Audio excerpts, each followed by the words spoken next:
안녕하세요. 생생법률쇼 진행을 맡은 최승호입니다. 법과 친해지는 제일 좋은 방법 생생법률쇼. 오늘도 크고 작은 법률 문제로 어려움을 겪고 있는 여러분을 위한 법률 상담은 물론이고요. 세상을 들썩이게 하는 이슈들을 법적으로 풀어보는 시사법률 토크까지 준비되어 있습니다. 법률과 관련해 궁금한 내용이 있으신 분들은 상담전화 02-557-8295번으로 연락주시거나 법률방송 홈페이지 접속 후 법률상담 게시판에 문의 남겨주십시오. 그리고 아래 하단에 보이는 이메일로도 상담 문의 받고 있습니다. 각 분야 전문 변호사가 무료로 성심성의껏 상담해 드리니까요. 많은 참여 부탁드립니다. 지금 이 방송은 유튜브를 통해서도 실시간으로 함께 방송되고 있으니까요. 많은 시청 부탁드리고요. 유튜브를 통한 소통 창구도 활짝 열어주겠습니다. 그럼 오늘 도움 주실 변호사님 소개해 드리겠습니다. IBS 법률사무소의 유정훈 변호사님 자리하셨습니다. 어서 오십시오. 안녕하세요. 반갑습니다. 변호사님. 네. 변호사님만의 오늘 명쾌상쾌 유익한 상담 기대해 보도록 하겠습니다. 네, 그렇게 하겠습니다. 네, 생생법률쇼 그럼 오늘 접수된 상담 미리 살펴보겠습니다. 임금 미지급도 억울한데 손해배상까지. 자산가 남편이 사망했어요. 산업재해로 인정받고 싶어요. 시어머니보다 더 미운 남편까지 다양한 분야의 상담이 접수되었습니다. 잠시 후 변호사님과 함께 속 시원한 해결책 찾아보도록 하겠습니다. 시청자 여러분도 어떤 해결책이 제시가 될지 계속해서 함께 지켜봐 주시기 바랍니다. 생생법률쇼 첫 순서는 시청자 여러분이 법과 친해지길 바라면서 법적인 상식을 굵고 짧게 설명해 주는 시간, 금요일에는 새롭게 시행되는 법령을 한눈에 쏙 살펴볼 수 있는 이달의 법령으로 함께 합니다. 오늘 첫 번째로 소개할 법령은 공인중개사법 시행령입니다. 전국적으로 1만 8천 명이 넘는 전세 사기 피해자들이 전 재산이나 다름없는 보증금을 잃고 힘든 시간을 보내고 있는데요. 특히 부동산 거래 경험이 없는 20, 30대 사회초년생 비중이 큰 만큼 전문가인 공인중개사의 조력이 중요할 수밖에 없겠죠. 이에 정부는 사회초년생이 보다 안전하게 임대차 계약을 체결할 수 있도록 공인중개사의 역할을 강화하는 제도를 마련했다고 합니다. 이외에도 월세의 관리비 전가 부작용을 예방하고 업무 범위를 벗어난 중개보조원의 불법 중개 행위를 방치하는 등 앞으로 임차인을 위한 다각도의 규제가 이루어진다고 하니까요. 변호사님, 개정안 주요 내용들 좀 구체적으로 짚어주시죠. 네, 요즘 사회 문제가 많이 되고 있는 것이 전세인데요. 예. 이런 분위기 때문에 법 개정이 이루어졌습니다. 네. MC님께서도 네. 부동산 거래하실 때 그렇죠. 많을 텐데 네. 그 공인중개사가 많이 설명을 해주거나 하던가요? 공인중개사가 일반적으로는 좀 그냥 너무 단순한 계약서를 쓰고 사실은 상황을 설명을 좀 덜 안 해줘서 사실은 저희 변호사들한테 오는 경우들도 상당히 많습니다. 네, 저도 실제적으로 상담해 보면 공인중개사들이 이 수수료를 빨리 그렇죠. 받아야 되니까 네. 빨리 계약을 독촉하고 네네. 거기에 맞는 네네. 설명을 잘 안 해주는 것 네. 같습니다. 네. 그래서 이번에 법 개정이 이런 쪽에 대해서 강화되었는데요. 네네. 첫 번째로는 관리비의 금액 그리고 산출 내역에 대해서 정확하게 설명해 주도록 했습니다. 네. 근데 관리비라고 하면은 내가 뭘 내는지 잘 모를 수 있거든요. 네네, 그렇죠. 그래서 실제적으로는 이제 전기료, 수도료, 가스 사용료 네. 이런 부분들이 관리비에 포함된다라는 것으로 이제 비목을 설명해 줘야 하고요. 그리고 부과를 할 때도 임대인이 직접 부과하는 것이냐 아니면 네. 관리 규약에 따라 부과하는 것이냐라는 그런 근거까지도 잘 설명을 해야 하겠습니다. 네. 그래서 관리비를 명시하지 않고 월세를 올리는 효과를 가져오는 경우들이 종종 있었는데 네. 이런 부분들은 근절될 것으로 보입니다. 네. 둘째로 공인중개사가 보증금 중 일정액을 보호해야 되는 그런 부분에 대한 설명을 강화하였습니다. 네. 상식적으로 우리 시청자분들께서도 정입신고나 확정일자를 받으면 내가 이 해당 부동산에서 우선 면제를 받을 수 있다라는 것은 잘 알고 계실 텐데요. 실제로 이제 사회생활하는 초년생들은 이런 거를 잘 모르는 경우가 많이 있거든요. 그래서 이런 부분들에 대한 설명을 정확하게 해줘야 된다라는 취지에서 법에서 공인중개사가 설명을 할 수 있도록 법 근거 조항을 마련했고요. 기본적으로 이 부동산에 그럼 어떤 사람들이 전입해서 살고 있는지 이런 부분들에 대해서 정확하게 알려줘야 하고요. 또 주택의 확정일자라든지 또 차임, 보증금 등을 정확하게 명시하도록 했습니다. 이래서 이를 통해서 내가 후순위로 들어가더라도 보증금을 잘 확보할 수 있는지 없는지를 파악하고 계약을 할 수 있게 되었습니다. 무엇보다도 제일 중요한 부분인 것 같습니다. 이 부분이 이제 내 보증금을 지킬 수 있느냐 없느냐에 대한 그 순위적인 부분을 확보하는 거기 때문에 시청자분들께서도 이런 부분을 잘 주의를 기울이시고 또 설명을 하는지도 체크하시는 게 좋겠습니다. 그리고 셋째로 임대차 보증금에 대한 보증에 대한 설명을 강화했는데요. 민간건설 임대주택이라든지 민간건설 매입주택 같은 경우에는 임대보증금에 대한 보증을 의무로 하도록 하고 있습니다. 부동산에 대해 관심이 없으면 잘 모를 내용이거든요. 많은 세입자분들도 이걸 잘 모르고 있는 것도 현실이고요. 그래서 보증을 들어줘야 됨에도 불구하고 보증 없이 임대차 계약이 이루어지는 것을 막고자 공인중개사가 꼭 설명을 할 수 있도록 했습니다. 앞으로 이제 보증금을 좀 더 떼이지 않을 수 있는 길이 열렸다고 보시면 되겠습니다. 예, 마지막으로 중개사무소 직원은 자신이 공인중개사인지 아니면 중개보조원인지 이런 신분들을 정확하게 밝혀야 합니다. 실상 공인중개사와 내가 대화하고 있다 생각했는데 알고 보니까 공인중개사는 어디 가는지 모르는 경우가 많거든요. 그래서 중개보조원들이 탈법적으로 업무를 시도하는 경우도 많았습니다. 앞으로는 이런 일들이 근절되고 자신의 신분을 정확하게 밝혀서 정당한 업무 범위만 수행할 수 있도록 바뀌었다고 보시면 되겠습니다. 이런 법들이 제대로만 지켜진다면은 전세 사기 피해자가 상당히 줄어들 것으로 보입니다. 네. 정부에서 상당히 좀 유의미하게 법령을 좀 개정한 것 네. 같습니다. 이게 실제로 좀 요약을 해보면 이제는 관리비도 좀 설명을 해야 되는군요. 네. 관리비도 설명하고 보증금 중에 얼마를 보호받을 수 있는지에 대해서 좀 설명을 좀 들으실 수 있고 그런 부분들 사실 잘 설명 많이 안 하니까요. 그렇죠. 예. 심지어 저는 이제 공인중개사가 범죄에 같이 연루를 해서 범죄 행위를 하는 경우들도 너무 많이 저희들에게 오기 때문에 네.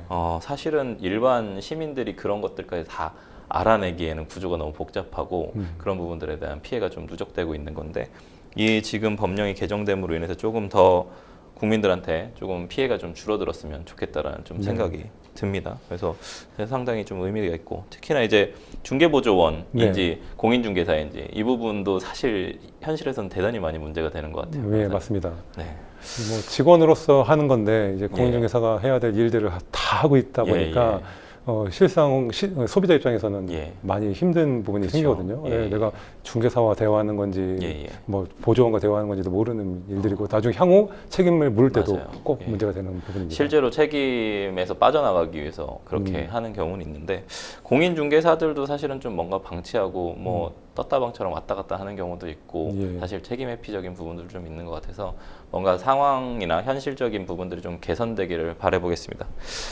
저희 이어서 살펴볼 법령은 화장품법 시행 규칙입니다. 이전에는 기재 면적이 부족한 작은 용기에 담은 소용량 화장품은 성분 및 주의사항 등 표시사항 중 일부를 생략할 수 있었는데요.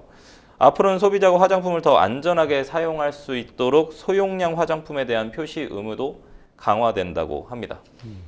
변호사님, 뭐 이 내용들 화장품 업계에서 뭔가 관계자의 타업체 이직 시 다소 번거로웠던 등록 절차도 함께 개선을 했다고 하는데 앞으로 달라지는 내용들을 좀 구체적으로 자세히 살펴봐 주시면 좋을 것 같아요. 네. 소비자가 어떤 거를 내 몸에 바르는지 이런 걸 분명히 알아야 되지 않겠습니까? 예. 소비자의 알 권리상 화장품의 명칭이라든지 유통기한, 사용기한, 또 가격, 제조번호 이런 부분들을 정확하게 명시를 해야 했습니다. 이런 제조들은 뭐 기존에도 당연히 있었던 것이고요. 다만 이번에 강화되는 거는 이제 소용량 화장품 같은 경우에는 그 기재 면적상의 이유로 인해서 이런 부분들을 생략할 수 있도록 해줬습니다. 하나의 어떤 예외적인 부분들을 준 건데요. 지금 나오고 있네요. 그렇게 이렇게 용기가 작은 경우에는 뭐 면적상 아주 기재하기 어려운 부분은 사실상 있는 겁니다. 그렇지만은 이제 앞으로 소비자가 사용 시 특히 주의할 필요가 있다고 보이는 식약처장이 지정하는 화장품의 경우에는 이런 모든 것들에 대해서도 전성분과 또 사용할 때의 주의 사항에 대해서도 적도록 바뀌었습니다. 예를 들어서 아까 보셨던 뭐 퍼머넌트 웨이브 제품이라든지 외음부 세정제 등과 같은 제품인데요. 아무래도 소용량이라도 이제 건강에 직결되는 제품에 한해서는 표시를 강화했다 보시면 되겠습니다. 그리고 앞서 말씀하신 것처럼 이제 판매업소로 소재지를 관할하는 식약청장에게 비종사 신고서 같은 것들을 제출할 수 있도록 개선을 했는데요. 아무래도 이제 이직이나 이런 부분들이 있었을 때 좀 신고 절차들이 제대로 네네. 이루어지지 않는 미비한 음. 부분이 있어서 이런 부분을 강화했고요. 네. 뭐 이 외에도 뭐 화장품 영업을 상속받는 경우 업을 변경할 때 제출해야 되는 그런 서류들을 네. 행정 담당자들이 바로 볼 수 있도록 한다든지 해서 여러 가지 부분에 있어서 행정 효율화를 가져오게 되었습니다. 아, 그렇군요. 행정 효율화 관련된 부분은 약간 시민들한테는 체감적인 부분은 없을 것 같긴 한데 네. 중요한 건 아까 얘기하셨던 소용량이더라도 전성분이나 사용할 때의 주의사항 등을 좀 기재하게 네. 만들었다. 이 부분 사실은 필요한 거잖아요. 그럼요. 네, 사실 자기 몸에 어떤 타격이 올 수도 있는 부분들이기 때문에 이런 부분들 표시한 거는 상당히 좀 유의미한 것 같습니다. 근데 저는 원래 기존 법령이 좀 더 이해가 안 되는 게 네. 면적이 부족해서 생략을 인정해줬다. 네. 아, 그럴 수가 있나요? 그걸 네, 제가 네. 뭐 저도 이해는 가는 부분이 네, 있더라고요. 네, 네. 아, 이거 행정 편의상 네, 네. 이거 다 어떻게 깨알같이 다 적을 수 있느냐. 저도 이게 나이가 들다 보니까 노안이 와서 작은 글씨가 안 보이더라고요. 근데 딴 거는 다 빼더라도 최소한 사용상 주의사항은 예. 그 용기들마다 적어주는 게 사실은 좀 네. 맞는 것 같아서. 예, 맞습니다. 그래서 예. 지금 MC님께서 네. 말씀하신 것처럼 좀 예전 법이 좀 이해 안 되는 부분이었고 네, 네, 네. 제대로 법이 바뀌어서 제가 적용되는 것 같습니다. 미비했던 게 좀 보완돼서 상당히 좀 유의미한 것 같습니다. 국민 여러분들의 건강과 안전에 좀 도움이 됐으면 좋겠습니다. 마지막으로 살펴볼 법령은 가맹사업법 시행령입니다. 기존의 가맹본부는 사업의 통일성을 위해서 요리 식자재, 식기, 인테리어 등을 필수 품목으로 지정해서 운영하고 있었는데요. 그런데 그동안 필수 품목을 시중 가격보다 비싼 가격에 구매하도록 강제하거나 원자재 가격 인상 등을 이유로 공급 가격을 가맹점주와 협의 없이 일방적으로 인상하는 경우가 있어서 많은 가맹점주들이 고통을 호소하기도 했습니다. 이에 공정거래위원회는 이러한 가맹점주들의 고충 해결을 위해 필수 품목의 종류와 공급 가격 산정 방식을 계약서에 필수로 기재하도록 하는 방안을 마련했다고 하는데요. 변호사님, 사실 되게 많이 문제가 많았어요. 그렇죠? 예. 가맹 사업이 우리나라에서 사실 이렇게 폭발적으로 늘어난 게 얼마 되지 않았기 때문에 네. 그런 가맹 사업에서의 어떤 밀어내기식 예. 옛날에 뭐 편의점도 있었고요. 예전에 무슨 우리 여러 업체들이 있지 않습니까? 그 업체들에서 본부에서 뭔가 일방적으로 강요하는 형태 이런 부분들에 대한 좀 철퇴와 제재를 내린 공정거래위원회 좀 변경하는 법령인 것 같은데 자세히 좀 살펴봐 주시면 좋을 것 같습니다. 예, MC께서 말씀하신 것처럼 가맹본부와 그 점주들 사이에 예. 분쟁이 잦았던 영역입니다. 예. 이 부분이 어떻게 보면 가맹 사업의 좀 필수적인 요소인 부분도 있거든요. 가맹 본부 입장에서는 내가 가맹 사업을 하는 이유가 이렇게 필수 제품을 점주가 사용할 수 있게 해야 또 수익성이 보장되는 부분도 있기 때문인데요. 그래도 어쨌든 이런 부분들을 계속적인 분쟁이 생겼고 이거에 대한 어떤 절충안적인 부분들도 많이 나와야 되기 때문에 법 개정이 이루어진 것으로 보입니다. 그래서 필수 품목 같은 경우에는 이제 기본적으로 충분한 설명을 해야 한다는 것이 일단 들어왔고요. 그리고 이런 내용에 대해서는 계약서의 기재까지 꼭 좀 해줘야 되는 상황이 되었습니다. 구체적으로 조금 더 자세히 풀어서 말씀을 드린다면은 이제 가맹본부는 미리 정보공개서를 통해서 부동산, 용역, 설비, 그 상품 원재료 또는 부재료의 세부 내역과 그 거래 상대방에 대해서 고지를 해야 합니다. 그리고 이런 정보들은 가맹 계약서에서도 아까 말씀드렸던 걸 꼭 기재해서 제시를 해줘야 된다고 바뀌었습니다. 그리고 이런 거래 조건들에 대해서도 이제 함부로 불리하게 변경하고 하면 안 되잖아요. 그런 분쟁들이 아까 많았기 때문에 이런 법이 만들어지는 건데 앞으로는 가맹사업자와 협의를 거쳐서 정할 수 있도록 하였습니다. 이제 가맹본부 입장에서는 가맹사업의 이익 구조를 좀 침해하는 거 아니냐 이런 부분으로 해서 가맹사업 하라는 거냐 이런 좀 불만 소리도 나오는 것 같습니다. 그렇지만은 앞서 말씀하신 것처럼 우리 가맹점주들한테 시중보다 비싸게 물건을 판다든지 또 협의 없이 막 가격을 막 올린다든지 하는 부분들이 사회적으로 많이 문제가 되고 있고 또 특히나 요즘 같은 이제 인플레이션 시대에는 가맹 사업자들이 힘든 부분을 더 가중시키는 요인들이었습니다. 그래서 이번 법 개정으로 인해서 확실히 가맹 본부의 횡포는 줄어들 걸로 보이고요. 이제 가맹 점주 보호 효과도 충분히 있을 것으로 예상됩니다.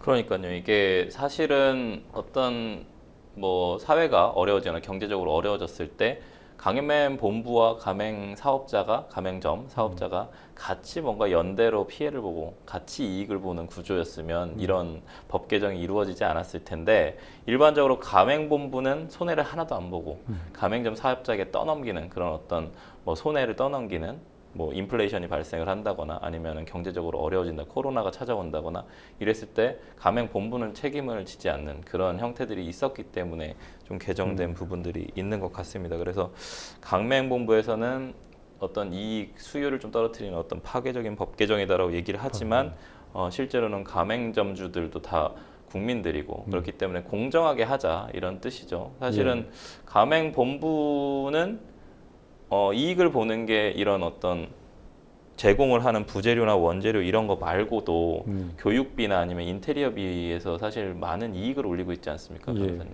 맞습니다. 네, 그렇기 때문에 사실은 가맹본부가 가맹점 사업자들의 계속적으로 발생하는 손해들에 대해서 너무 도외시하는 것들은 좀 문제가 있어 보이는 부분이라서 개정이 저는 개인적으로 좀 잘 됐다고 생각하는 개정입니다. 네. 뭐 이렇게 상생하는 예, 그런 분위기가 좀 마련될 수 있을 그렇죠. 것으로 보이고요. 예, 아무래도 가맹 본부 입장에서도 강제적으로 뭔가 내가 정해서 점주들한테 하다라는 식의 이런 게 아니라 네. 서로 간에 협의하고 서로의 이해를 이제 폭을 그렇죠. 넓힐 수 있는 그런 예, 예. 계기가 좀 된 것 같습니다. 그래서 뭐 가맹 본부 입장에서도 이 가격을 올려야 될 필요성을 충분히 설명해야 되고 예. 점주 입장에서도 그것이 가격에 반영되는 것을 충분히 또 투명하게 알 수 있게 되기 때문에 상호 간에 이게 소통이 잘 되고 또 이런 부분으로 인해서 가맹 사업이 더 정착화될 수 있지 않을까 싶습니다. 네.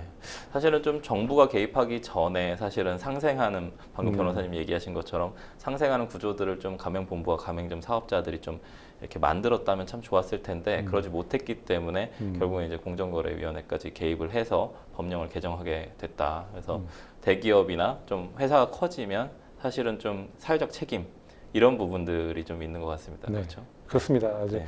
사회적 책임이라는 측면을 좀 강조하셨는데, 네. 이 가맹 본부들도 이제 뭐 1,000개, 뭐 2,000개 이렇게 나가면서 예. 큰 수익을 버는 건 사실이거든요. 그렇죠. 예, 예. 근데 그런 부분들에 대해서 점주들을 어떻게 보면 고열을 짜서 이렇게 그렇죠. 예, 예. 이득을 취득하는 경우가 많기 때문에 네네.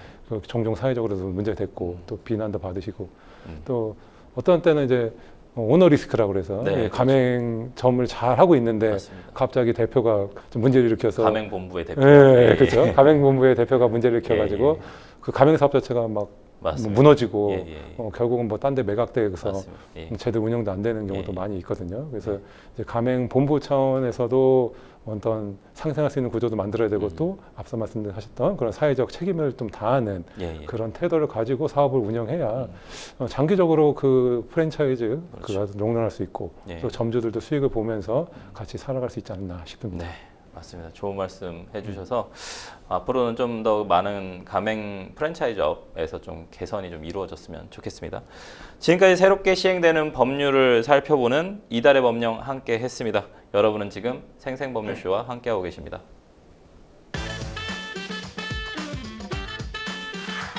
어렵고 복잡한 법률 문제로 고민하고 계신가요? 그렇다면 생생법률쇼가 도와드리겠습니다. 생생법률쇼에선 민사, 형사, 가사 등 각 분야 전문 변호사들이 매년 800여 건의 법률 문제를 속 시원하게 해결해 드리고 있는데요. 그럼 무료로 법률 상담을 받을 수 있는 3가지 방법 지금부터 소개합니다. 첫째, 02-557-8295번으로 전화해 법률 상담 신청을 한다. 둘째, 법률방송 홈페이지에 접속해 법률 상담 게시판에 사연을 올린다. 셋째, 지금 화면에 나오고 있는 이메일 주소로 사연과 연락처를 보낸다. 속 시원한 법률 상담 프로그램 생생법률쇼. 지금 바로 상담 신청하세요.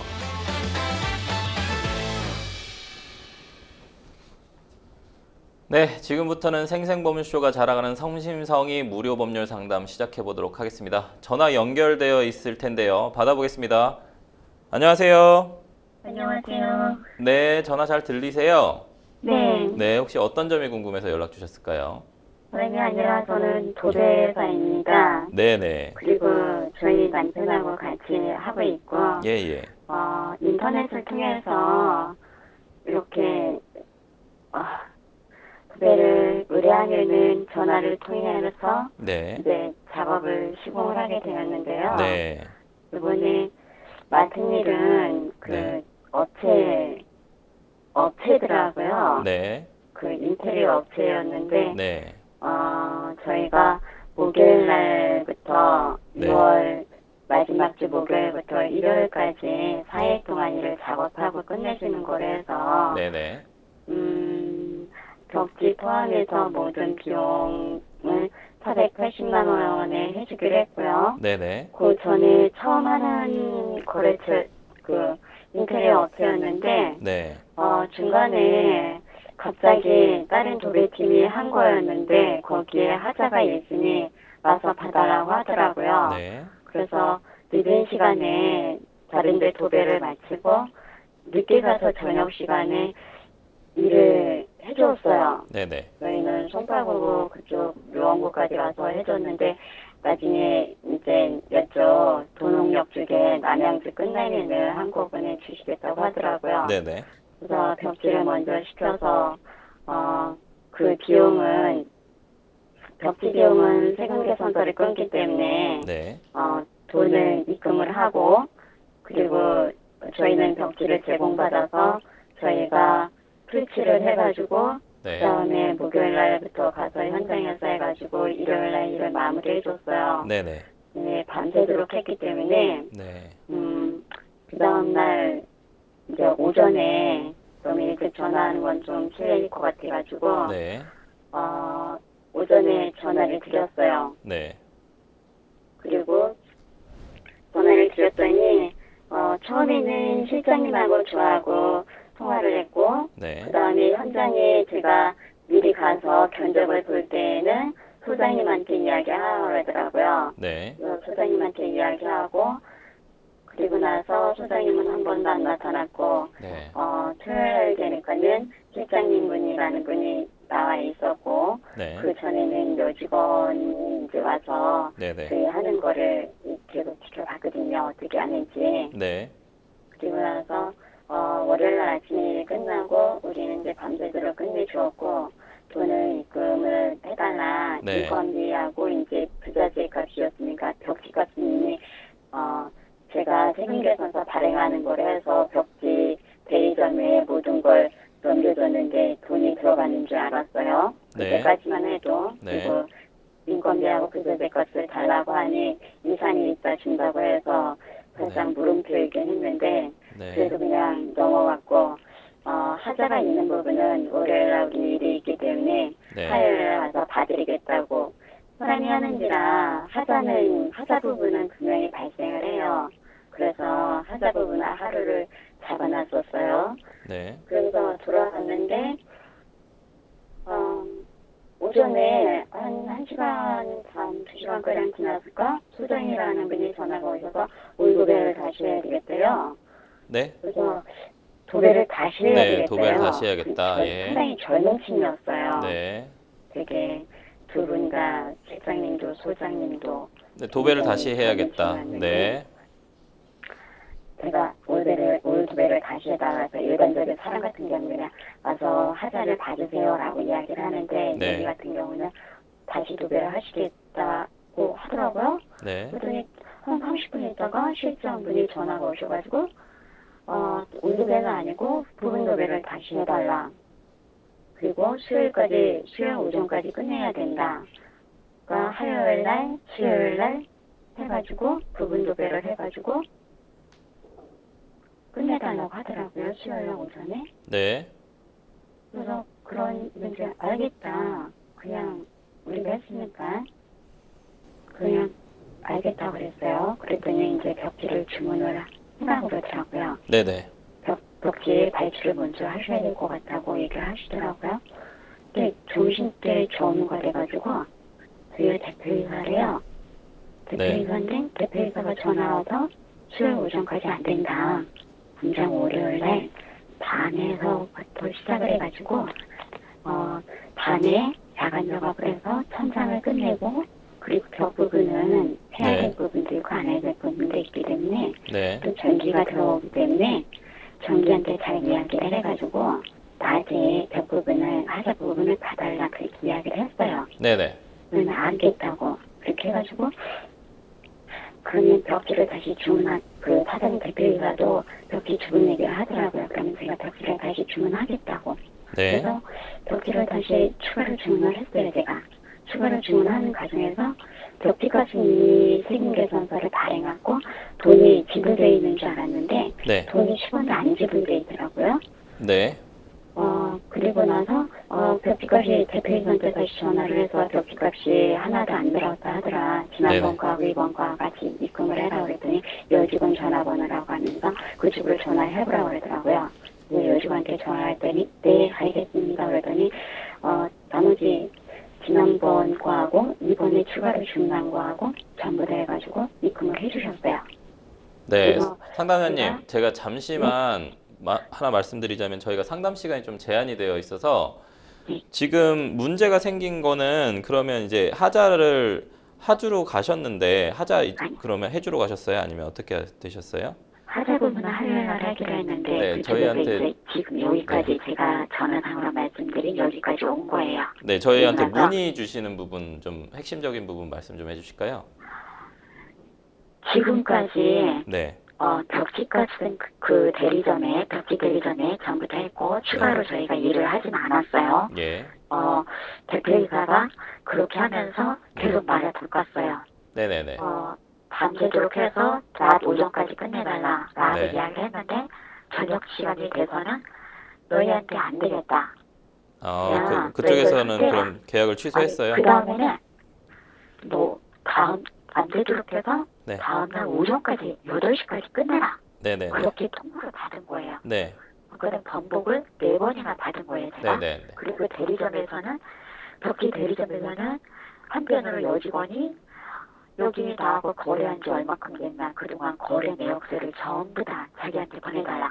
네. 나하고 이야기를 하고 자기네하고 거래를 하면 어떻겠냐. 그렇게 이야기를 하고, 그리고 하면서 나중에 8시 정도에 우리가 이제 간다고 했더니, 네, 오지 마라. 다른 업체 알아보겠다. 네, 상담자님, 제가 정리를 좀 해보도록 그래서 하겠습니다. 지금까지 상담자님. 제가 네. 인건비 네. 10원도 못 받았어요. 네네네. 오케이. 알겠습니다. 제가 좀 정리를 할게요. 저희가 도배 업체인데, 도배를 해 주시고, 그 다음에 금액을 못 받았다는 얘기시죠? 네. 네. 그리고 상대편은 저희한테 하자를 이유로 해서, 너네들이랑은 계약 안 할 테니까 돈 못 주겠다. 라는 내용인 거고요. 그렇게 그리고 이해하면 오히려, 될까요? 네. 중간에, 네. 너희만 돈을 안 받아갔다. 네네네. 딸은 전기도 안 끝나고 에어컨도 끝나지도 않았는데, 네. 걔네들은 돈을 다 지불했다. 네. 그럼 도배만 어쨌든 돈을 받아가라예요? 아니면은 못 주겠다예요? 못 주겠다요. 그리고 못 주겠단가요? 알겠습니다. 손해배상을 1,200 얼마를 물어내요. 1200 얼마를 물어내라? 네. 네, 알겠습니다. 옆에 유정훈 변호사님 나와 계시거든요. 유정훈 변호사님께서 상담 진행해 드리도록 하겠습니다. 네. 변호사님 인사하시죠. 네, 안녕하세요. 유정 변호사입니다. 네, 안녕하세요. 예. 이거 뭐 일을 해주시고 돈을 못 받아가지고 좀 많이 안타까운 상황인데요. 네, 고맙다고 저- 오히려 그분들을 전부 다 기술자를 불러서 기술자들에 의해서 집을 완성하는 그냥 기존 아파트에서 다 허물고 새로운 전부 다 뜯어내고 새로 이렇게 인테리어 하는 회사였는데요.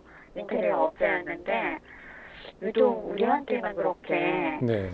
험한 말을 하고 법으로 하겠다고 그러고 시간도 안 주고 일 끝내지 않은 사람들은 이미 돈을 다 지불했다고 하고 그러고 저한테는 손해배상을 1,200 얼마를 물어내라고 네. 제가 지금 인건비도 시간도 못 받고 부자재도 못 받고 벽지값은 마지못해 자기네가 세금계산서를 발행하면서 이제 그거는 벽지 대리점에다가 지불했어요. 네. 그러니까 지금 우리 선생님께서는 개인 사업자로 일을 하고 계시는 거죠. 세금계산서 발행하고 하시는 거 보니까. 그렇죠? 제가 개인 사업자는 아니고요. 저희는 그냥 우리 애기 아빠랑 둘이 도배사를 하는 도배사예요. 네. 그리고 제가 처음에 잘못했던 점이 처음 이분하고 처음 만나는 거였는데 계약금을 10원도 안 받았다는 거예요. 네. 그러니까 어쨌든 간에 그 일을 해주시는 거, 그러니까 도배라든지 이런 부분들을 할 때 도배지 같은 것들도 선생님이 발주하시고 네. 선생님이 어떤 도배에 필요한 물건들은 다 가지고 가서 그 시공을 하시는 거잖아요. 그렇죠? 네. 선생님께서 일이 끝나면은 계산서를 발행하고 계산서대로 돈을 받고 이렇게 하시는 거죠? 세금 계산서라는 거는 저희가 사업자가 아니기 때문에 발행하지 않아요. 사업자까지는 아닌데 어쨌든 뭐 그럼 사업소득이라서 뭐 3.3% 떼고 받고 이렇게 하시는 거죠?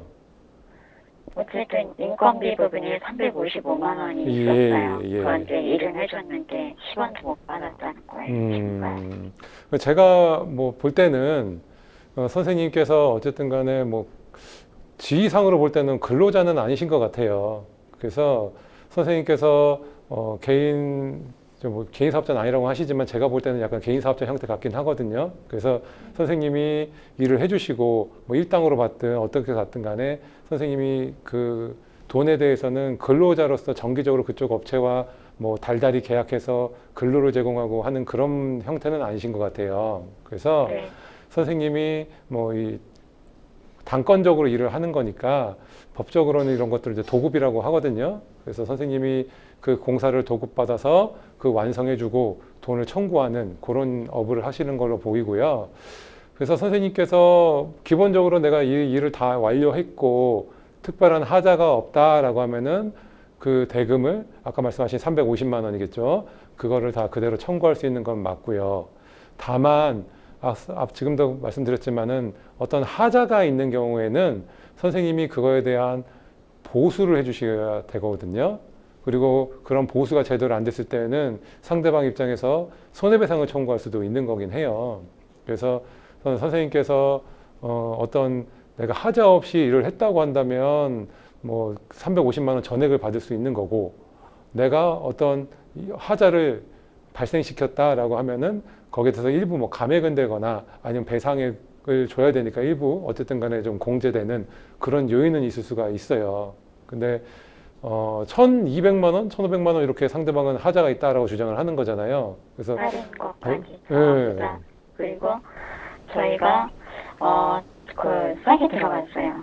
싸게 들어가고 12품이라는 거는 사람 인원수를 이야기하거든요. 저도 둘이 감당하기 힘들으니까 기존의 그 도예사를 일당을 드렸어요. 네, 제 돈으로 드린 거죠. 네. 드렸는데 여기서 말을 계속 바꿨어요. 예. 계속 번복한 거는 그러면은 그분들은 잘못이 없나요? 조금 뭐 그런 부분들은 그쪽에서 잘못한 부분도 있습니다만은 뭐 결과적으로 제가 아까 말씀드렸던 것처럼 이게 일을 제대로 선생님이 완성을 했느냐 안 했느냐가 제일 핵심인 거고 해준다고 했는데 여기서는 날짜가 이 사람들이 잘못한 거는 제가 그냥 개인적으로 봤을 때 굉장히 급했어요. 다급한 주인분하고 제가 한 번 찾아갔어요. 주인분께 찾아가서 이야기를 했어요. 예, 처음에는 잠깐만요. 완강히 거부를 했는데 예, 선생님 그런 부분들은 제가 좀 충분히 알겠는데 그럼 선생님이 생각하실 때 아니면 또 객관적으로 보셨을 때 선생님이 시공했던 거에 하자가 있으실까요? 없으실까요? 없을까요? 하자로는 있었는데 우리가 하자 낸 것이 있었지만 그거를 가서 하자를 받으겠다고 했는데 여기서 거부한 거죠. 예, 그럼 잠깐만요. 하자를 했잖아요. 예, 그러니까 제가 먼저 좀 말씀드릴게요. 그리고 예. 또한 저희가 하자를 받다 하더라도요. 예. 다른 두 군데는 다시 전기를 본 다음에 전기를 다시 작업을 한 다음에 도배를 시공해야 되는 부분이었어요. 그러니까 그거는 이제 선생님의 책임은 아니잖아요, 그렇죠? 저희 책임은 아니에요. 예. 그 부분 두 군데가. 그쵸. 그래서 제가 주인을 찾아간 이유가 상담자님, 죄송한데요. 저희가 상담 시간이 제한돼 있어서 변호사님이 얘기하는 것만 듣고 저희가 끝내도록 하겠습니다. 우선은. 네. 네. 그리고 저한테 손해배상을 청구했어요. 네, 그러니까요. 그 부분은 어떻게 해야 되나요? 네네. 예, 그러니까 제가 만약에 제가 소송을 지었다 하면 손해배상을 하게 되면은 그러니까 제가 선생님 얘기를 다 들어봤을 때는 그 하자가 사소하게는 있었던 것 같아요. 근데 그 사소한 하자는 선생님이 좀 가서 뭐 한두 시간 뭐 반나절 이렇게 해주시면 다 끝나는 문제다라는 거고 선생님 입장에서는 그렇죠? 네. 그리고 그런 하자 외에 내가 부담해야 될 부분이 무엇이냐라는 것에 걱정하시긴 하는데 지금 업체에서 얘기하는 부분들이 너무 과도해요. 선생님이 다른 것까지 전부 몰아서 그렇죠. 싱크대, 전기, 에어컨 얘네가 다 물어라. 네, 그러니까 그건 말이 안 되는 거예요. 그리고 예. 도배도 우리는 12통으로 해서 값싼 가격에 그쪽에서는 원했기 때문에 우리가 한 거고요. 실제로는 그 업체가 몇 사람이 그곳을 작업해야 되는지를 이미 다 파악하고 네. 알고 있었어요. 그러니까 결과적으로는 제가 결론적으로 예. 너희 웹서품을 우리한테 파내놓으라.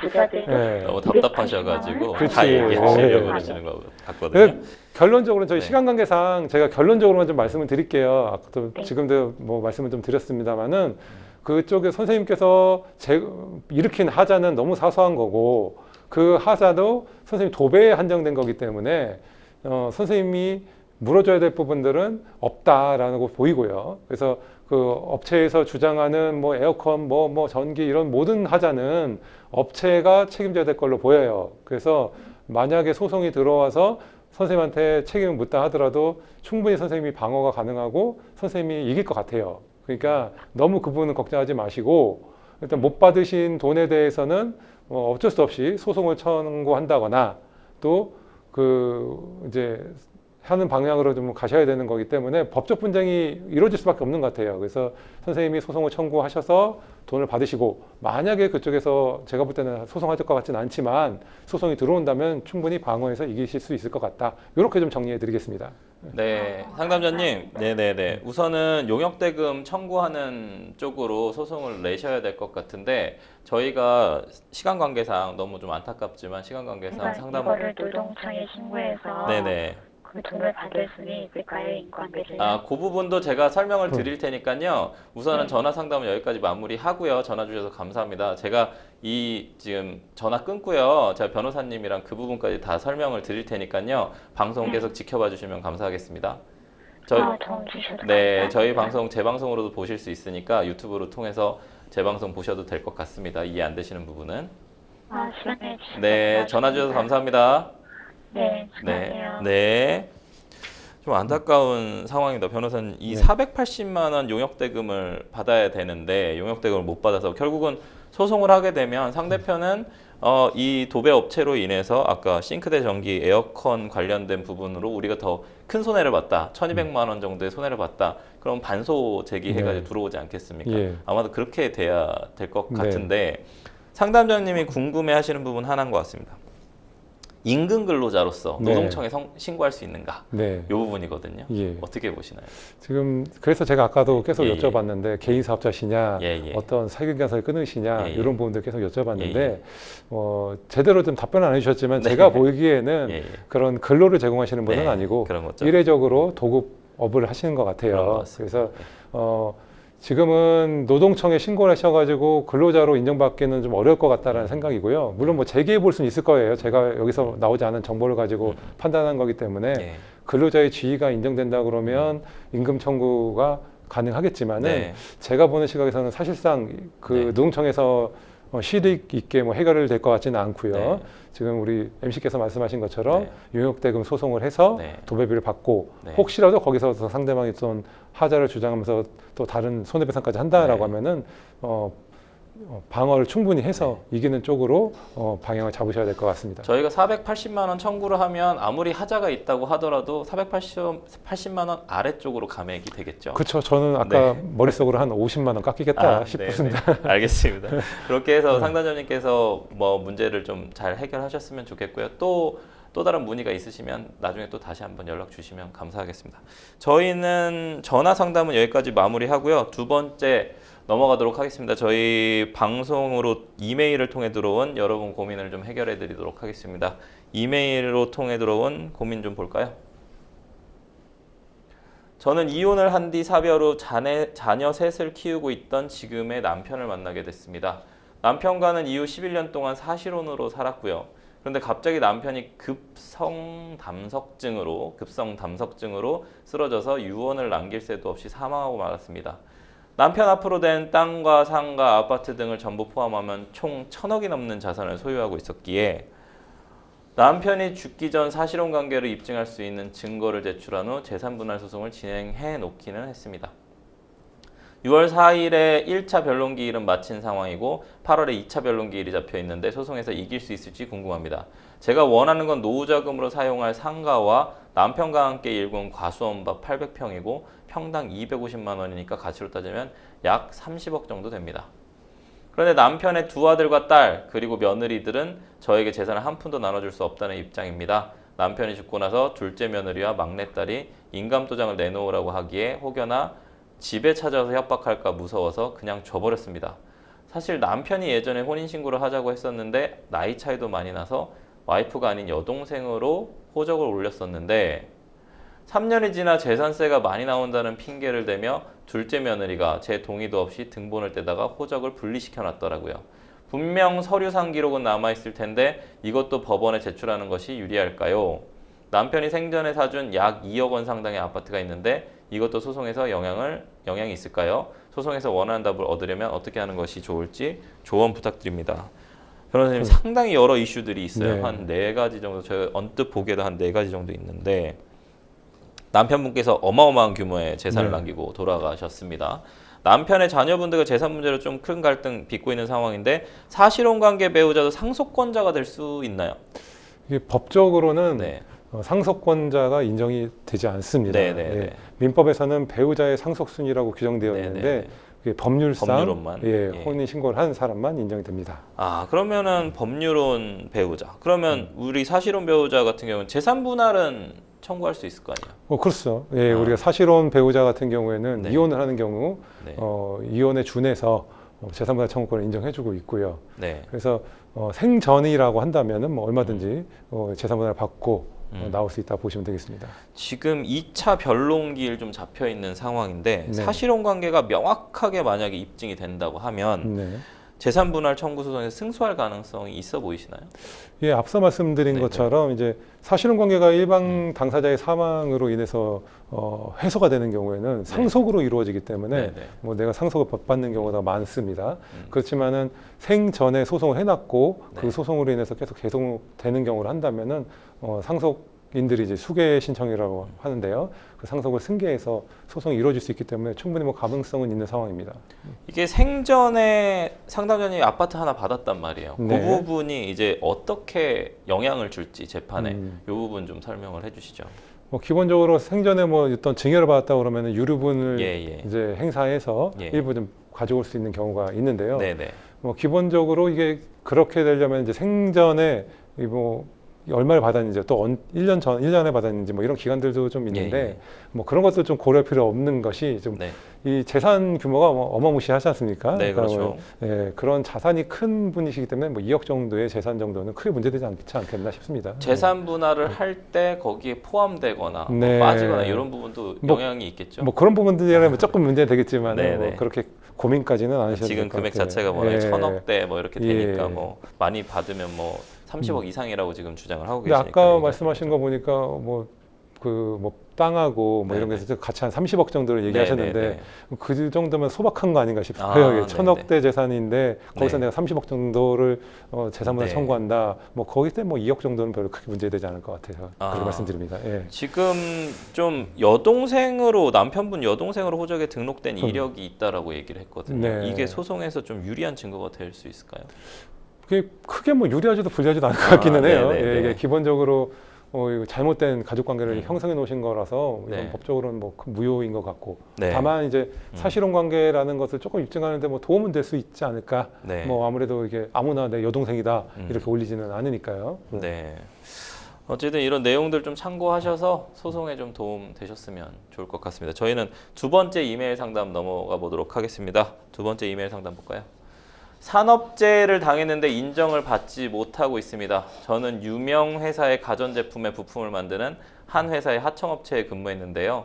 함께 일하는 직원이 버튼을 너무 빨리 누르는 순간적인 실수로 머리카락이 엉켜서 기계 속으로 들어가 상당히 많은 양이 뽑혀버렸습니다. 당시 피부과를 찾았는데 소독을 하는 것 외에는 아무런 치료를 받지 못했는데요. 하청업체 측 역시 이틀간의 휴가와 병원비만 지급할 뿐 다른 보상은 일체 해주지 않았습니다. 산업재해도 인정되지 않았고요. 사고가 난 지 5개월쯤 지났고 머리가 뽑힌 부위에는 탈모가 생겼는데요. 현재 회사는 그만둔 상태로 제가 여러 번 보상을 요구했지만 무시하고 있습니다. 산재로 정말 인정 못 받는 걸까요? 억울함을 풀어주세요. 라고 질문 주셨습니다. 상당히 위험한 네. 사안이었어요. 만약에 네. 이게 머리카락만 뽑힌 게 아니라 빨려 들어갔다면 상당히 위험한 예. 그런 재해 같은데 제가 예. 봤을 때는 산재 같은데 왜 산재로 인정이 안 됐을까요, 변호사님? 제가 볼 때 산재는 뭐 맞다고 봐야 될 것 같아요. 네. 뭐 옆에 있던 직원의 실수로 인해서 일어난 일이니까 네네. 산재는 맞는데 이제 기본적인 이제 보상을 받느냐 안 받느냐의 문제에서 예. 조금 이게 산재로서 해당하는 예. 어떤 신체 장애라든지 예. 뭐 신체 질병 이런 부분에 해당하느냐라는 거거든요. 기본적으로 이제 산재라고 하는 것은 어떤 업무 중에 사고 내서 내가 신체가 다치거나 예. 죽거나 예. 또 어떤 뭐 이런 게 있거든요. 뭐 업무 중에 발생하는 예. 유해 가스로 인해서 네네. 어떤 질병이 발생할 수 있는 네. 그런 것들은 이제 명백한 이제 인과관계가 인정된다고 한다면 네. 산재로 인정해 주는 거거든요. 네네. 근데 뭐 지금 것 자체는 어떤 업무 중에 옆에 있는 직원의 실수로 이렇게 문제된 거기 때문에 산재는 맞는데 네. 그게 어떤 후유장애나 아. 뭐 이런 부분들이 충분히 인정될 수 있는 요인이냐 이런 부분들은 좀 문제되는 것 같아요. 그러니까 피해가 좀 크지 않아서 예. 보상의 대상이 좀 되지는 않는다라는 내용일 수도 있겠다라는 내용인 것 같은데 산업재해 인정 기준 아마 시청자분들 많이 궁금해하실 것 같은데 이 기준 좀 알려주시죠. 예, 기본적으로 지금 금방 제가 네. 좀 설명을 드렸는데 제일 네. 중요한 거는 두 가지입니다. 네. 이제 업무상 재해여야 한다는 거죠. 네. 근데 내가 어떤 업무를 하다가 이런 사고로 인해서 신체 장애라든지 질병을 얻었다라는 게 돼야 되고 이것이 곧 인과관계가 꼭 분명하게 인정돼야 되거든요. 어떤 뭐 반도체 회사 같은 경우에는 그 유해 물질을 계속적으로 이제 흡수하게 되는데 이것이 산재냐 안 되냐라는 거 갖고 한 10년 이상 싸우는 경우도 있었거든요. 네, 네, 그래서 네. 최근엔 그게 산재로 인정은 받았지만은 네. 그런 인과관계가 인정되는 것이 좀 상당히 어려운 부분이 있습니다. 그래서 네. 지금 상담해 주신 분 같은 경우는 어쨌든 간에 업무 과정에서 이제 머리카락이 쓸려 들어간 거기 때문에 네. 당연히 산재로 봐야 되는 것이고 네. 다만 이제 그것이 이제 어떤 보상 범위가 있느냐라는 부분에 있어서 조금 논란이 있겠다라는 생각입니다. 지금 탈모가 생긴 거는 사실 입증하기가 좀 어려워서 그런지 모르겠는데 탈모 당연히 보상도 받을 수 있겠죠. 근데 이제 여기에서 이슈는 계약직 문제가 또 좀 있는 네. 것 같아요. 이 계약직이 산재를 입었을 때 어디까지 뭐 민사상이든 아니면 뭐 산업재해든 네. 어디까지 보상받을 수 있는지 좀 궁금합니다. 뭐 계약직이라 하더라도 예, 예. 뭐 근로자로 인정되고 또 네. 4대 보험을 다 충분히 예, 내고 예, 있는 예. 상황일 것이기 때문에 뭐 산재로 인정되고 보상받고 하는 건 전혀 지장이 없다라고 보시면 될 것 같고요. 네네. 뭐 기본적으로 산업재해 보상법에 따르면은 예예. 요양급여, 뭐 휴업급여, 장애급여 이런 정도로 이제 급여가 나오게 되는데요. 이제 명칭은 좀 어려울 수 있는데 뭐 요양급여라 하면은 이제 기본적인 치료비라고 생각하시면 됩니다. 예. 내가 어떤 치료가 필요할 때 병원비라든지 약제비, 검사비 예. 이런 것들이 이제 뭐 요양급여로 나오는 거고요. 예. 또 재해로 인해서 어떤 일정 기간 일을 못 하게 되거나 또는 뭐 생겼을 때는 그동안의 임금 손실을 보상해주는 부분들이 있습니다. 그래서 그런 부분들도 받을 수 있는 거고 또 아까도 조금 말씀드렸지만 이게 탈모가 이제 산업재해냐라는 부분인데 탈모 자체도 산업재해로 인정받을 수는 있습니다. 네. 뭐 예를 들어서 내가 너무 열심히 일을 하고 또 그런 과도한 스트레스로 인해서 원형 탈모가 생겼다 네. 이럴 수도 있는 거거든요. 그렇죠. 네, 그래서 그런 업무의 인과관계가 충분히 인정된다고 그러면 산재로 인정해주기 때문에 네. 뭐 그런 장애가 발생한다고 그런다면은 그거를 네. 평가해서 장애급여도 받을 수 있다 보시면 되겠는데 네. 뭐 기본적으로 이 탈모라는 부분들이 조금 장애까지로 볼 것이냐라는 네. 부분이 제일 쟁점인 것 같아요. 그래서 네. 우리 상담해 주신 분의 참 좀 상황을 좀 더 봐야 되겠지만 네. 조금은 요양급여 정도는 뭐 인정될 수 있지 않을까 싶은데 네. 장애급여까지 받을 수 있는지 그건 좀 의학적인 판단이 필요한 것 같습니다. 만약에 이거 간단하게 짧게 좀 네. 얘기해 주시면 좋겠는데 상담자가 소송을 하면 하청업체 사장한테 해야 됩니까? 예, 하청업체 사장한테도 충분히 가능한 부분이 있을 수 있을 것 같아요. 아, 예, 네. 이제 산재로 아까 인정되는 부분들은 있지만 산재로 인정된다 하더라도 내가 어떤 위자료 같은 걸 받기 어려운 부분이 있거든요. 네. 예, 그래서 그 하청업체 사장의 관리 소홀에 대한 위자료 그런 청구도 충분히 가능하다 보시면 되겠습니다. 네, 유정은 변호사님과 함께 상담 열심히 달려오다 보니까 벌써 마칠 시간이 됐는데요. 생생법률쇼 오늘 마칠 시간이 다 됐습니다. 오늘도 함께 해주신 유정은 변호사님 감사합니다. 감사합니다. 오늘 순서는 여기까지입니다. 오늘 시청해주신 시청자 여러분들 감사합니다.